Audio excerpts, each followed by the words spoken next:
tell you why. Firstly, because Jonathan Rea is the rider who trails in points. He's 30 down on Toprak Razgatlioglu, and he is a wet weather specialist. He performs well in these conditions. Toprak weather has been like this. Think back to wet weather races even earlier on this campaign. Didn't have the headline results that he's had in other circumstances. But also because the possibility for more riders to get into the mix at the head of the field is that much greater. Think about Michael van der Mark and what he was able to do in Portugal. Think about Tati Mercado. He always goes well in the wet. The number of riders who could get in between Rea and exponentially with wet weather. But I must say, Steve, the amount of rain that's coming down now makes me doubt whether we will even be able to start this race at the planned time, which may mean a bit of a get-out-of-jail-free card potentially for Toprak Razgatlioglu, because the visibility there is not going to be good enough to go racing, surely. Yeah, that's biblical rain to see the start delayed for these riders. You can see out of our box again, Michael van der Mark's running off the grid. Quite a few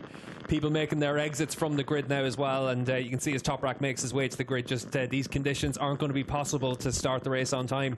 Yes, I think that was almost foretold, wasn't it? That was an inevitability, because once we saw the rain coming down, the spray in these kind of conditions would be impossible to ride unless you hit the front.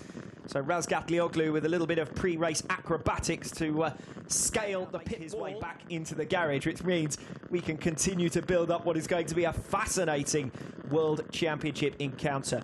This man, Jonathan Rea, the reigning world champion, that's the visibility that we're talking about there. Yeah, absolutely nothing out there right now for these riders, and certainly a bit too dangerous to be going out on this track, especially considering that they haven't been out in Wsbk Mandalika. So a real challenge for everyone, and the right decision being made there by the organisers. Everyone making their way back to the pit boxes. We saw this for the support class, the Asia Talent Cup races earlier on today as well, although it wasn't raining anything quite like this, I can tell you. Yeah, and you can see there everyone making their way back into the pits, and they do look like they've been drowned out there, really, and certainly for everyone it's going to be a little bit of a delay now in the start time. Tom Sykes still making his way around, and you can see just how difficult it is out there. Even at the slow speed Sykes is riding around at far too dangerous conditions. Very easy to aquaplane in conditions like this. A lot of standing water is going to be out there. I'd like to see where's your clue.